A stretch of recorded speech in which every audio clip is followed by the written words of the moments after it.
구겨진 삶을 펴는 기도 시리즈 7번째 시간으로 일용할 양식을 주옵소서라는 제목으로 하나님 말씀 살펴보도록 하겠습니다. 네, 마태복음 6장 9절부터 13절 말씀입니다. 우리 같이 읽도록 하겠습니다. 그러므로 너희는 이렇게 기도하라. 하늘에 계신 우리 아버지여, 이름이 거룩히 여김을 받으시오며 나라가 임하시오며 뜻이 하늘에서 이루어진 것 같이 땅에서도 이루어지이다.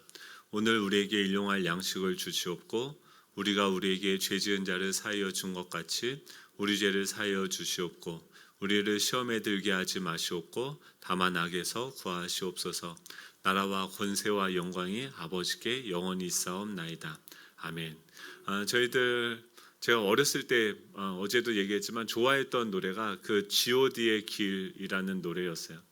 내가 가는 이 길이 어디로 가는지, 어디로 날 데려가는지, 그곳은 어딘지 알 수 없지만 맨날 이 얘기하면서 그 노래 가사가 얘기하는 게 뭐냐면 뭘 모른다라는 거예요. 뭘 모르냐면 우리의 길이 어딘지, 종착역은 어딘지 모르겠고 사람들이 길이 다 정해져 있는 것인지 아니면 자신이 자신의 길을 만들어 가야 되는 건지, 또 무엇이 우리에게 정말 기쁨을 주는 것인지, 또 돈인지 명예인지 아니면 사랑하는 사람들인지, 나는 정말 무엇을 꿈꾸고 무엇을 위해서 살아가야 되고 또 어떻게 살아야만 하는가, 살아야 하는가, 살아야만 하는가, 이런 질문들을 청년의 때 하고 있고 수많은 사람들이 그 가사에 공감하면서 그 노래를 불렀던 기억이 있습니다.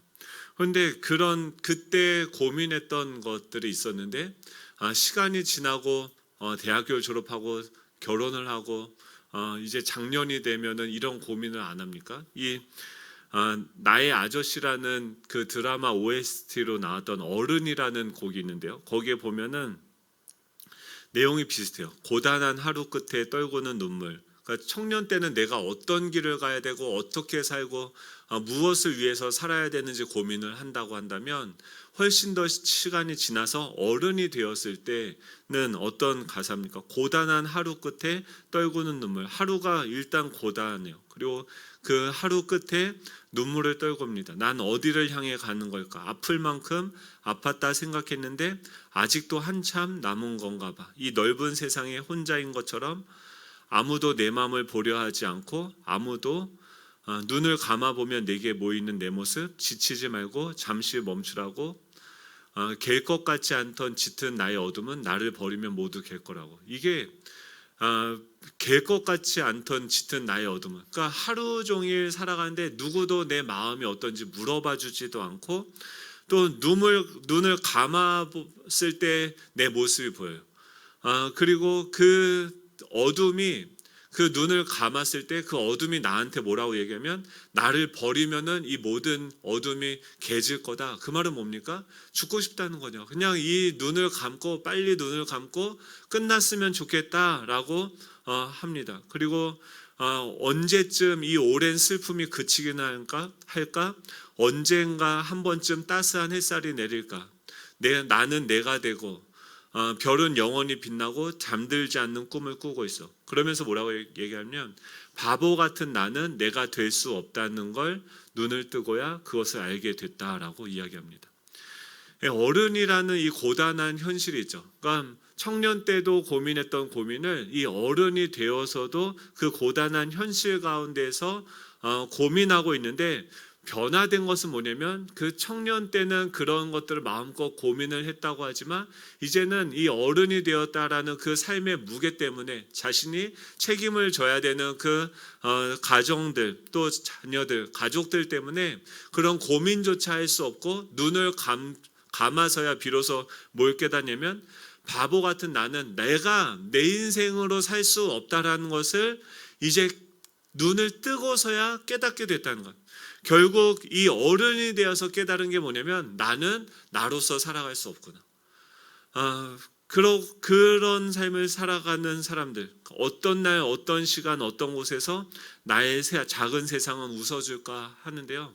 제가 이번 주 목요일 날 목포를 다녀왔습니다. 목포를 갔다가 이제 올라오는데 그 KTX를 타고 그 천안 아산역에 내려서 약 1시간 정도의 이제 기차를 갈아타는 시간들이 있었어요. 오랜만에 저녁 9시가 돼서 밖에 있었어요. 밖에 사람들이 그 역 대합실에 앉아서 있는데 제가 그래서 책을 읽으려고 가져갔다가 책을 보지 않고 사람들을 이제 1시간 동안 관찰했습니다. 뭐 하냐면 수많은 사람들이 그 대합실은 어디입니까? 어떤 분은 기차를 타고 출발하려고 하고 어떤 사람은 저처럼 갈아타려고 하고 수많은 방향으로 나아가려고 기다리고 있는 그 장소에서 뭐 하고 있냐면 다 똑같이 이러고 있어요.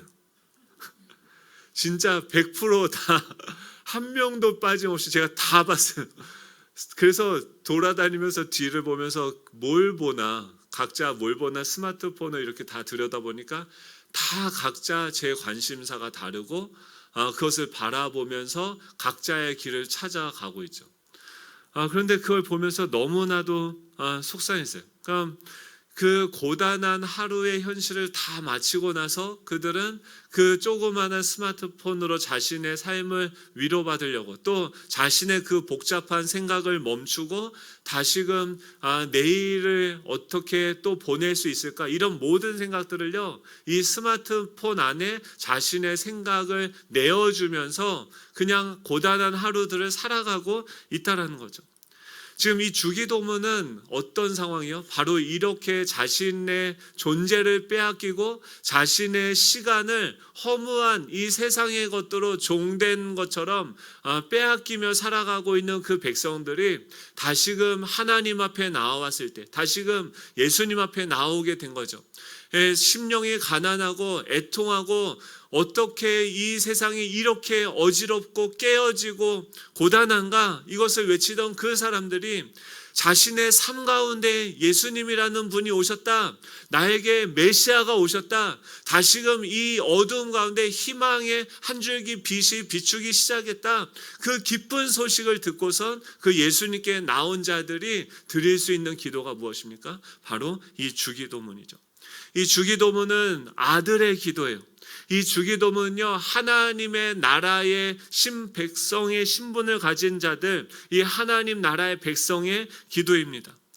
이 기도를 하는 사람들은요 무엇을 아냐면 그분이 우리의 고단한 일상 가운데 이 끝나지 않을 것과 같은 나의 어둠 가운데 이미 찾아오셨다라는 것을 기억하는 분들은 지금 무엇을 기도할 수 있습니까? 그 삶의 현실 속에서 똑같은 대합실인데요. 다들 스마트폰 보고 있는데 저는 뭐 하고 있었냐면 그들을 향한 아버지의 마음이 느껴져서 거기서 기도하고 있었어요. 여러분 어떤 상황 가운데 살아가고 계십니까? 어떤 고단한 현실이 여러분들을 짓누르고 있습니까? 그 속에서요 우리는 감히 하나님의 아들로서 이 기도를 할 수 있는 줄 믿으시기 바랍니다. 우리는요 이 기도의 문을 어떻게 엽니까? 모든 수많은 그 전파들이 우리를 에워싸고 우리의 삶을 나의 존재를 빼앗아 가려고 해요. 내가 나로 살아가지 못하게 만들어요. 그런데 그 속에서 우리가 이렇게 기도하는 거죠. 하늘에 계신 우리 아버지, 이 기도를 하기 위해서는 그 전제가 무엇입니까? 하나님이 그곳에 계신 하나님이 우리에게 이렇게 이야기합니다. 내가 너의 아빠야. 주님이 이 모든 만물을 창조하신 그 하나님이 우리한테 뭐라고요? 내가 너의 아빠야. 우리 뭐라고 얘기해? 하늘에 계신 우리 아버지. 내가 너를 거룩하게 나를 닮은 존재로 존귀하게 만들었단다. 우리의 존재에 대해서 거룩한 존재로 우리에게 말씀하세요. 그것을 아는 자는 뭐라고 기도합니까? 아버지의 이름이 거룩히 여김을 받아주시옵소서. 이 수많은 사람들이 그 허무의 굴복에서 그 나아갈 길을 알지 못하고 그 어둠 가운데서 눈을 감고 헤매이고 있는데 그곳에서 내가 어디로부터 와서 어디로 가고 있는지를 분명히 하는 그 자는 내 존재의 출발점이 어디인지를 정확히 하는 그 인간은 그 존재는 하늘에 계신 그 하나님께 기도하기 시작하는 거죠. 그리고 그것은 무엇이 됩니까? 하나님의 나라가 되고 소망이 되어지고 그곳에는 이 하나님의 통치가 임하기 시작하는 거예요. 이 주기도문은요 태풍의 눈과 같습니다. 이 기도문으로 우리가 기도할 때 그 땅은 거룩한 땅이 되어지고 그 땅은 그 모든 사람들의 결박을 풀어내는 이 하나님의 능력이 나타나는 땅이 되어지는 것이죠. 나라가 임하여 주십시오. 뜻이 하늘에서 이루어진 것처럼 땅에서도 이루어지게 해 주십시오. 라고 우리는 기도할 수 있는 것이죠. 이 주기도문의 첫 번째부터 이 세 번째까지의 이 간구하는 기도의 제목들은 우리의 존재론적인 방향성을 우리에게 제시하고 있습니다. 우리가 어떤 존재인지, 우리가 하나님의 아들로서 살아갈 수 있다라는 것을 전제로 하면서 우리에게 끊임없이 넌 내 아들이고 아들의 그 영광으로, 내 영광으로 너의 삶의 페이지를 내가 채울 것이다 라고 하는 그 하나님의 음성에 반응하면서 살아갈 수 있는 자로 우리의 주파수를 그 하나님께 맞추는 기도였죠. 그리고 나서 이제는 그 하늘의 이야기를 멈추고 그들을 위해서, 그들을 바라보면서 이 땅 가운데 어떻게 하나님의 나라가 임할 수 있는가, 어떻게 그들 가운데 하나님의 영광, 이곳에 살아계신 우리를 이미 찾아오신 그 주님을 드러낼 수 있는가, 어떻게 저 사람들의 결박을 풀어내고 내가 가지고 있는 삶의 무게에서부터 벗어나서 다시 일어나 하나님을 찬양하고 예배할 수 있는가. 이 네 번째부터 일곱 번째까지의 기도의 제목은 무엇입니까? 구체적인 우리의 삶의 필요에 대해서 이야기하고 있어요.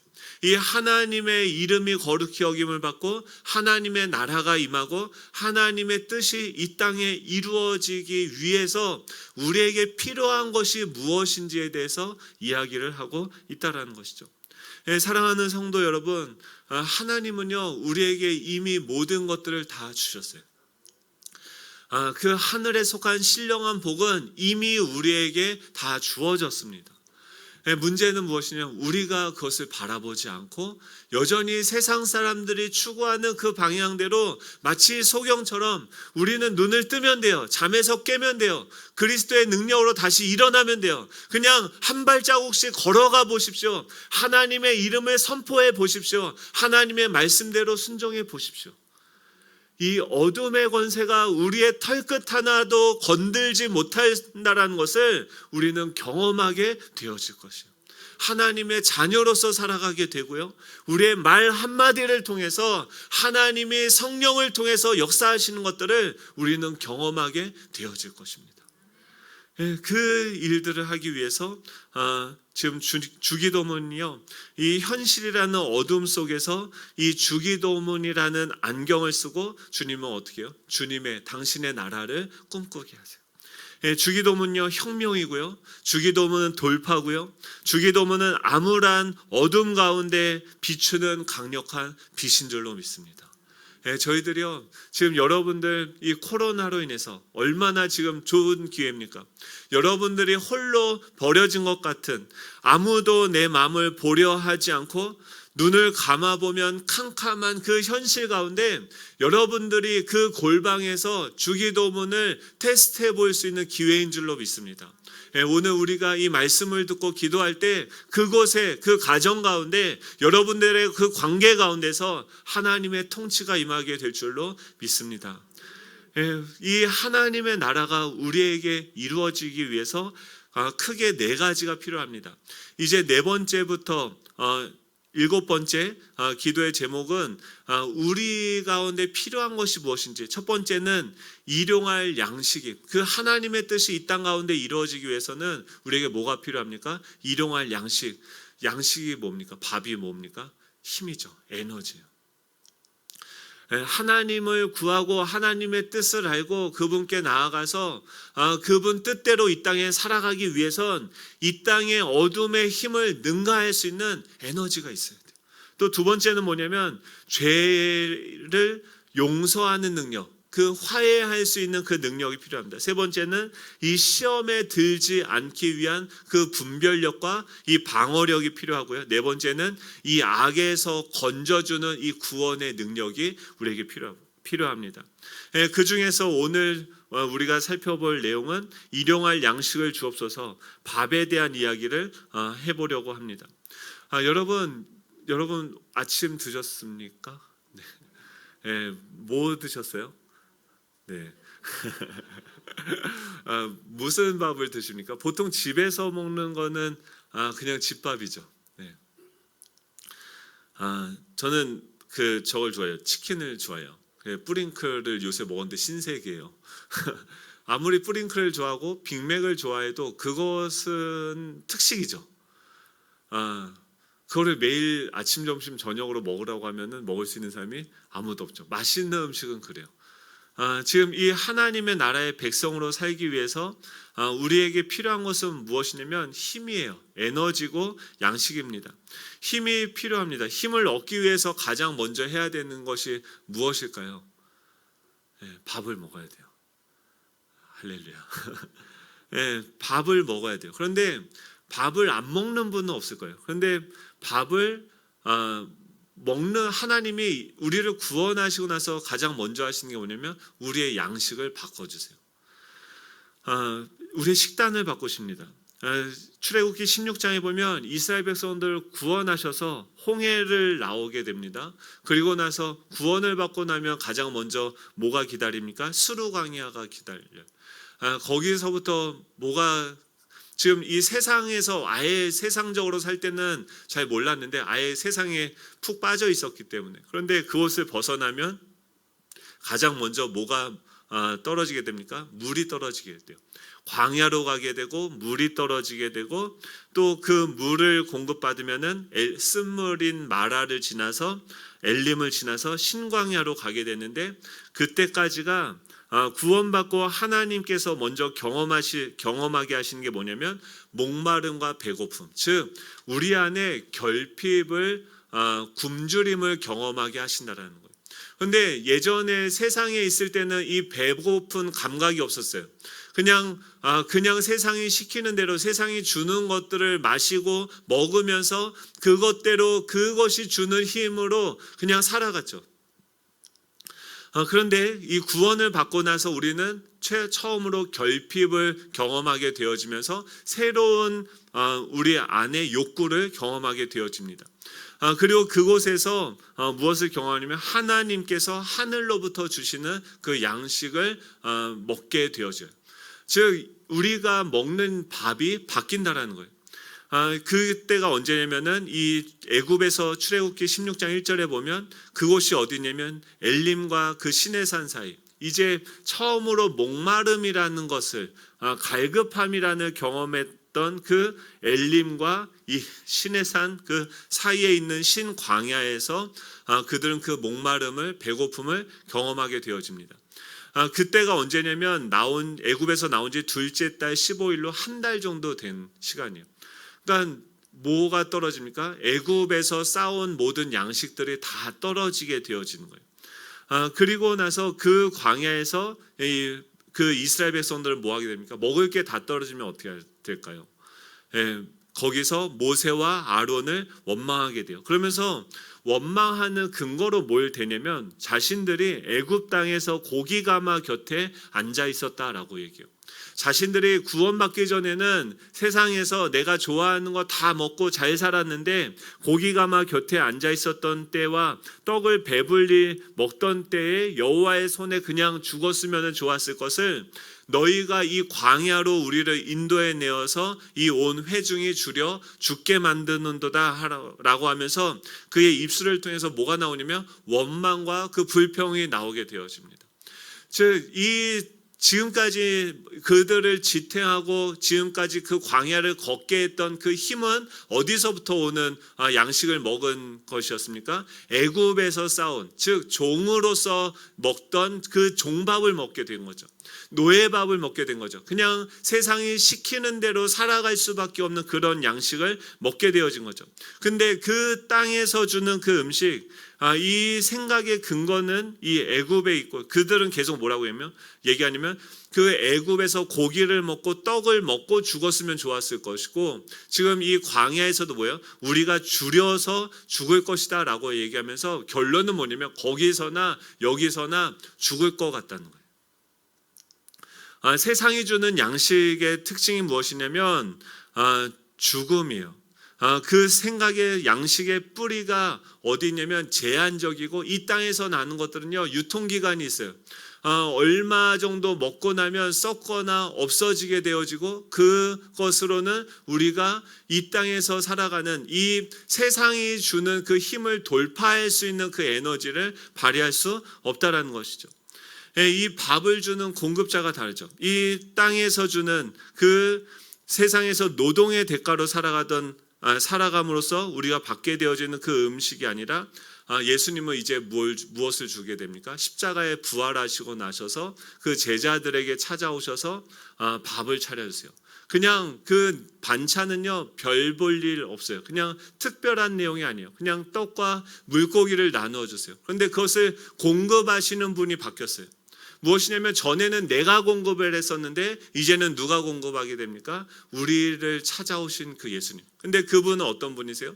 우리의 배신을 넘어서 우리의 거절을 넘어서 우리가 주님을 다 알매도 불구하고 그분을 따르지 않았고 그분을 아프게 했고 또 우리 그럼에도 불구하고 내 뜻대로 내 힘대로 내 방법대로 살아가겠다고 하는 그 제자를 끝까지 찾아오셔서 밥상을 차려주시는 분의 식탁에서 우리가 밥을 먹어야 된다는 것이죠.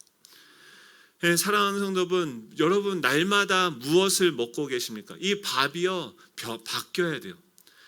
이 밥은 무엇입니까? 우리에게 에너지를 줘요. 이 세상의 밥으로는 신명기 8장 3절에 보면 너를 낮추시고 너를 줄이게 하시며 또 너도 알지 못하며 내 조상들도 알지 못하던 만나를 내게 먹이신 것은 사람이 떡으로만 사는 것이 아니요 여호와의 입에서 나오는 모든 말씀으로 사는 줄 내가 알게 하려 하심이라 라고 이야기합니다.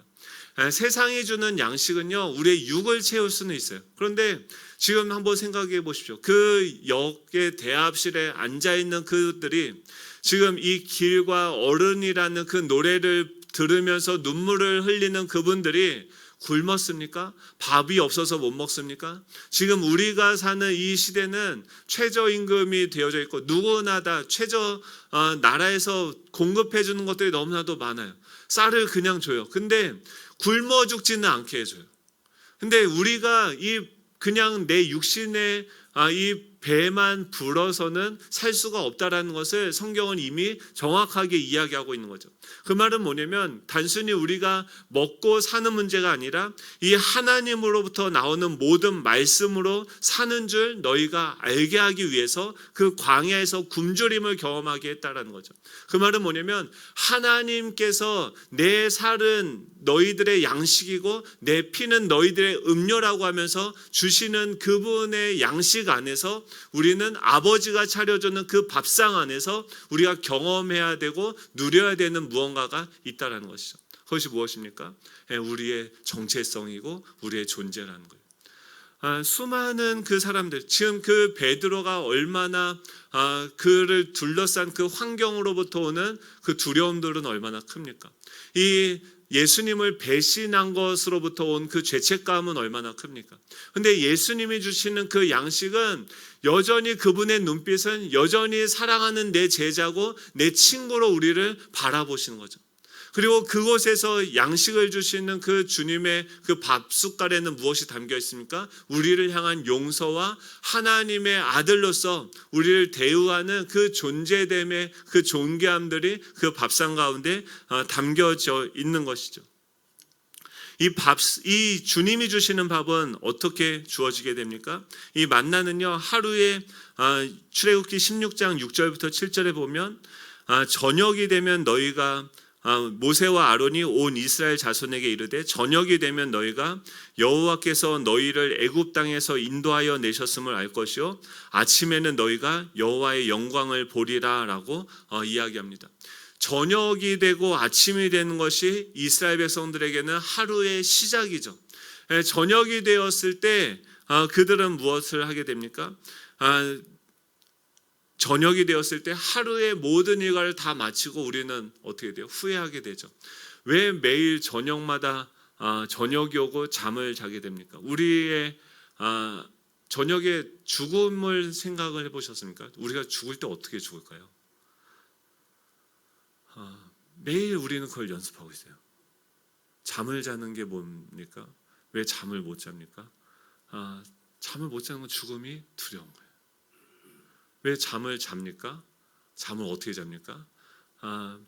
세상 사람들은 그 죽음을 두려워해요. 그래서 그 잠을 줄이고 애써서 살기 위해 아둥바둥 하는데 우리는 어떻게 합니까? 그 죽음을 그냥 맞이하죠. 날마다 그 잠을 청하고 받아들이죠. 그렇게 할 수 있는 게 눈을 감고 눈을 뜨면 어떻게 돼요? 아침이 되거나 하나님의 영광을 보게 되는 거죠. 주님 앞에 서 있게 되는 우리 자신을 보게 되는 거죠. 근데 그 잠을 자고 그 죽음 이후에 우리의 삶이 어떤 것인지 불확실하고 모호하다고 한다면 우리는 날마다 이 잠드는 것을 두려워할 수밖에 없는 것이죠. 이 저녁이 되면 우리는 무엇을 깨닫게 됩니까?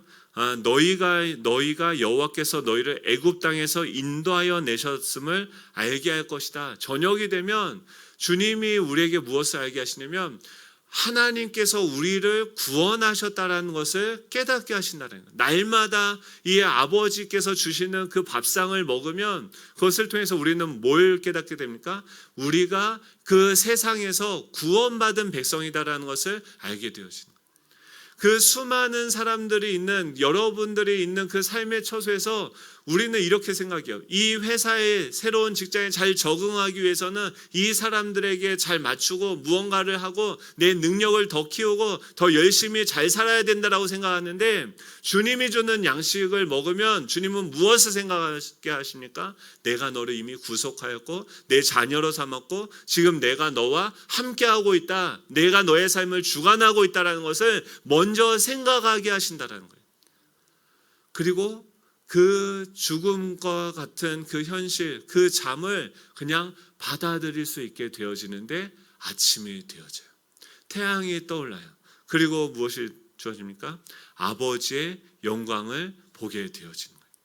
예수님이 십자가에서 죽을 수 있는 그 자유는 어디서 나옵니까? 바로 아침이 되니 아버지의 영광이 나타나게 될 것을 주님은 믿게 되어진 것이죠.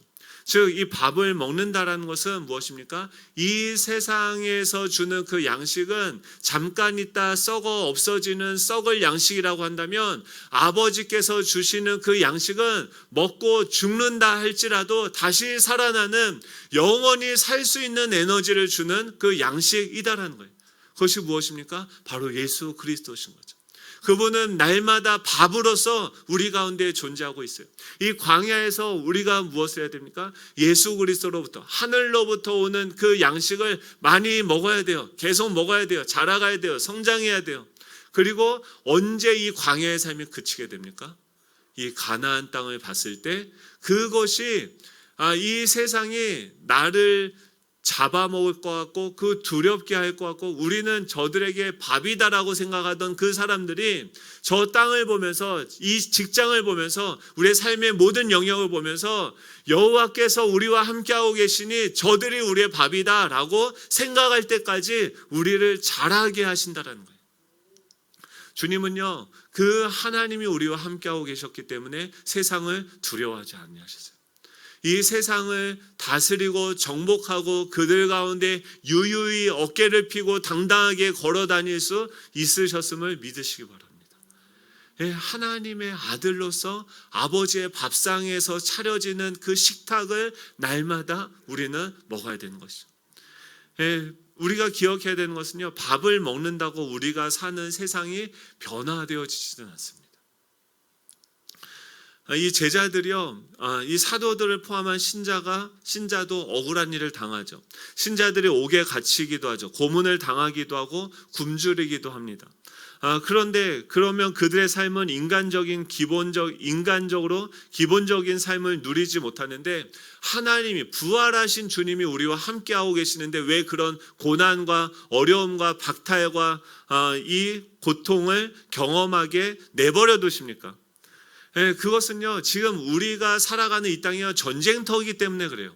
하늘로부터 이 물자들이 공급이 되어지지만 이 하나님의 나라와 뜻을 이루어가기 위해서 이 대적하는 악과 싸우면서 어쩔 수 없이 한시적으로 우리의 삶을 통과하는 고통과 고난이 현존하고 있다는 거죠. 하나님께서 우리에게 보급품을 공급해 주시고 먹을 것을 주시지만 그 보급로를 차단하고 빼앗아가는 이 적들도 함께하고 있다는 거예요. 근데 그럼에도 불구하고 우리가 기억해야 되는 것은 무엇입니까? 그 차단되어지고 그 고통과 그 환난은 한시적인 거라는 거예요. 영원한 것이 아니라 잠깐 지나가는 것이고, 예수 그리스도의 그 십자가는 하나님의 뜻을 이루기 위해서 통과해야 되는 그 고통과 고난이었지만 그 이후에 무엇이 있습니까? 부활의 영광. 아침에는 아버지의 영광을 보게 하실 것이다 라고 하는 그 하나님의 은혜가 있는 것이죠. 또 이 세상을 살아갈 때 모든 사람들이 먹을 양식을 하나님은 안 주시는가? 왜 이렇게 세상은 깨어지고 기울어진 것 같은가? 라고 하는데 그것은 무엇입니까? 이 북한이 2010년도에 보면은 북한의 심각한 식량난으로 부족한 식량이 얼마냐? 135만 톤이었다라고 이야기합니다. 근데 그때 남한에 남는 쌀이 몇 톤이었냐면 150만 톤이 있었대요.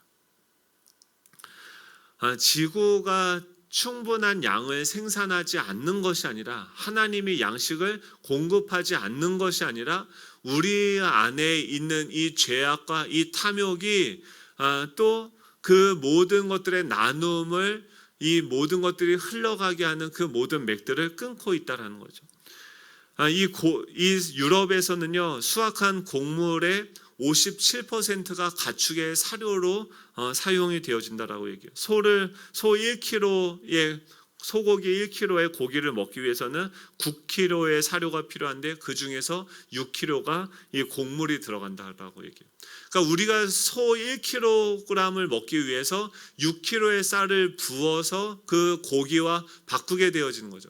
즉 우리가 이 고기를 먹기 위해서 더 많은 내가 원하는 것들을, 소고기 많이 먹으면 콜레스테롤이 높아지겠죠. 혈이 탁해지겠죠.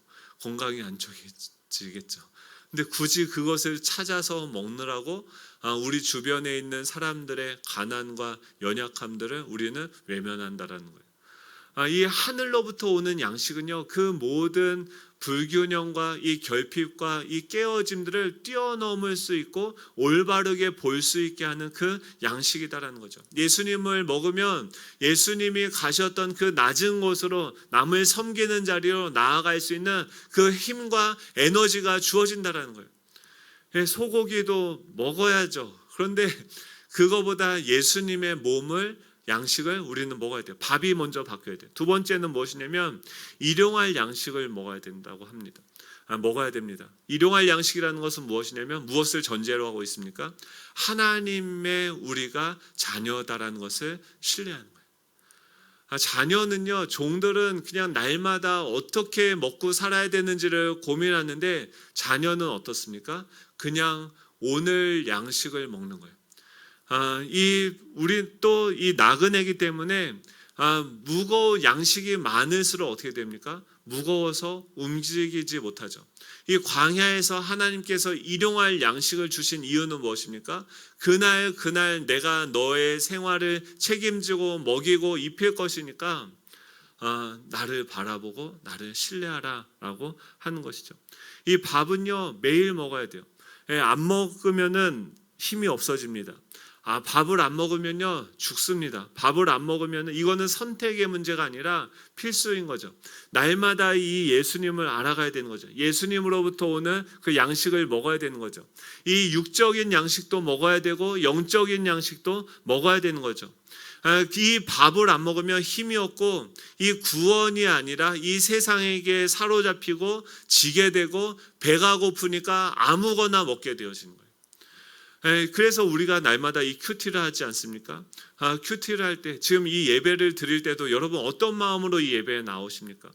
이 간절함, 이 목마름이 우리 안에 있어야 돼요. 이 하나님께서 오늘 주시는 이 말씀을 통해서 나에게 은혜를 주시지 않는다고 한다면, 이 양식을 주시지 않는다고 한다면 내가 오늘을 살 수 있는 힘이 없습니다. 능력이 없습니다. 라는 것을 주님께 고백하고 목숨을 걸고 아침밥을 드셔야 돼요.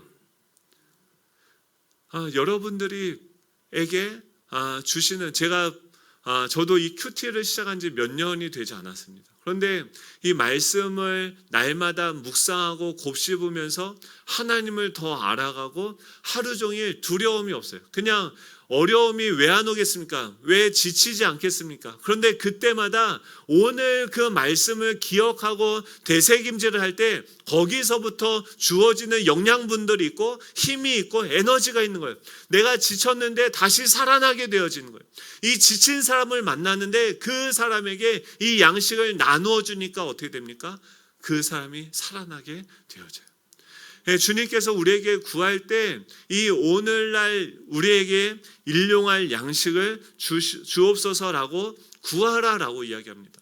이 하나님의 뜻을 이루기 위해서, 하나님의 나라를 이루기 위해서 우리는 우리의 힘과 우리의 능력으로는 이 상황들 돌파해 나갈 수 없는 것이죠. 이 변화를 이끌어낼 수 없는 거죠. 하나님께 양식을 구하면 주신다라고 말씀하셨어요. 여러분, 이 성경을 그 은혜를 구하면서 볼 수 있는 저와 여러분이 되면 좋겠습니다. 날마다 큐티하고 밥도 먹어야 돼요. 우리의 몸이 두 가지로 이루어졌어요. 육신과 영이에요. 영의 양식을 먹어야 되고 몸의 양식을 먹어야 돼요. 어떤 걸 먹어야 됩니까? 저처럼 치킨 먹으면 배 나옵니다. 건강한 음식을 먹어야 돼요. 이 설교도 치킨들이 유튜브를 통해서 많이 나와요. 조미료들이 많이 나와요. 여러분, 건강해지려면 그 힘들고 어려울 때는 그걸 먹어야 돼요. 필요해요. 저도 치킨 먹는 습관이 대학원에서 레포트 하나 쓰려면 치킨 한 마리가 필요했어요. 밤을 새려면 비일반적인 비상식적인 에너지 500페이지가 되는 그 책을 하룻밤에 다 읽고 레포트를 막 미친 듯이 쓰고 몰입을 하기 위해서 태울 수 있는 에너지가 필요합니다. 그래서 신대원에 가면 복도에 치킨 박스로 가득 차 있어요. 그 치킨들이 우리를 위해서 희생하사 저희가 신대원을 졸업을 한 거죠. 목사가 된 거죠. 근데 그게 주는 부작용들이 있어요. 콜레스테롤이 높여지고 성인병이 생기고 아파지는 거죠. 집에 오면 아내가 차려주는 밥은 치킨보다 맛있어요. 네. 너무 맛있어요. 너무 먹고 싶어요. 집밥을 드셔야 돼요. 집밥을 어떻게 먹어야 됩니까? 날마다 우리에게 일용할 양식을 달래요. 그 말은 뭐냐면 어떤 분은 저희 집 애들은 아직 밥할 줄 몰라요. 광야에서도요 계속해서 생명이 태어납니다. 갓난아이도 있고요, 사춘기 소년도 있고요, 청년도 있고 장년도 있어요. 밥을 할 수 없는 다양한 사람들이 있어요. 갓 태어난 사람들이 있어요. 나의 양식만 구하는 것이 아니라 우리 이제 목장을 시작하지 않습니까? 언제 시작했냐라고 하는데 우리 교회에서 미미하게 시작이 됐습니다. 그냥 주보에 그 이름들이 나갔는데 그럼 목자는 누구냐? 그 중에서 알아서 뽑으세요. 제가 권해드리는 거는 맨 앞에 있는 분이 목자감이면 좋겠다라고 생각을 해서 했지만 그 목장에서 역할을 돌아가면서 하셔도 되고, 근데 목자는 세우셔야 돼요. 그렇게 해서 모여서 뭘 하냐면 우리는 일용할 양식을 달라고 하는데 자기 밥만 챙겨가는 얄미운 사람이 있어요. 같이 밥 먹는데 자기 숟가락만 챙기고 자기 밥만 챙겨서 자기만 혼자 밥 먹어요. 다른 사람들이 그러면 어떻게 해야 됩니까? 꿀밤을 한 대 줘야 돼요. 딱밤을 줘야 돼요. 그게 아니라 우리 목장의 식구들의 기도 제목들을 하나씩 간구하면서 이 말씀을 보시면 그 공동체의 기도 제목을 가지고 그 말씀 가운데 들어갈 때 하나님께서 나뿐만이 아니라 우리에게 일용할 양식을 주시는 줄 믿으시기 바랍니다. 그것이 나만 먹을 것만 딱 하지 마시고 많이 풍성하게 남게 밥을 하셔서 나눠주시는 거예요. 그랬을 때 무엇이 이루어집니까? 그곳에 하나님의 나라가 이루어지는 거죠. 서로가 서로를 먹여주는 거죠. 나이가 들면 어떻게 됩니까? 나이가 들면 다시 어린아이가 돼요. 그분들은 어떻게 됩니까? 우리가 같이 공동체로서 같이 먹여줘야 되는 거죠. 일용할 양식을 준다라는 것은 이 하나님께서 그날 양식을 주신다는 거예요. 어제 밥을 오늘 먹을 수 없어요. 오늘 미리 준비해서 일주일치 밥을 해놓고 그것을 먹을 수 없습니다. 하늘의 양식은요, 날마다 주어져요. 날마다 그것을 새롭게 주시는 양식을 먹어야 돼요. 그리고 그 양식은요, 공동체적으로 주어집니다.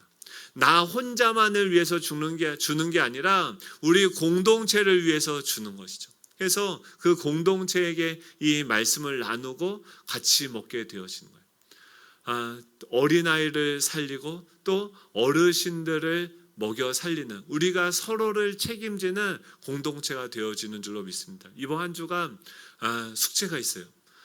우리 공동체 안에 이렇게 육의 양식이 부족해 보이는 분들에게는 전화해서 밥 먹었냐라고 물어라도 보시고, 아니면은 밥이라도 한 끼 사주세요. 그리고 또 영적인 양식으로 누군가에게 우리 공동체 안에 영적으로 힘든 지체들, 어려운 지체들이 있다고 하면 여러분들이 지은 그 밥을 가지고 큐티를 올려주시기 바랍니다. 저희 단톡방에 올리셔도 되고 개인으로 보내주셔도 돼요. 이 양식이 우리 가운데 풍성해질 때, 밥이 많이 될 때, 양식이 많아질수록 우리 공동체는 어떻게 해요? 이 지역을 먹여 살리는 공동체가 되어질 줄로 믿습니다. 오늘 이 말씀을 마치도록 하겠는데요. 우리에겐 소원이 하나 있네. 우리 찬양할 텐데요. 주님이 우리를 뭘로 부르십니까? 기도를 하게 하세요. 하나님의 나라를 꿈꾸게 하세요. 하나님의 뜻을 이 땅 가운데 이루게 하세요. 그것은 무엇입니까? 우리에게 일용할 양식을 주시고 그 양식을 나누시게 하는 그런 꿈입니다.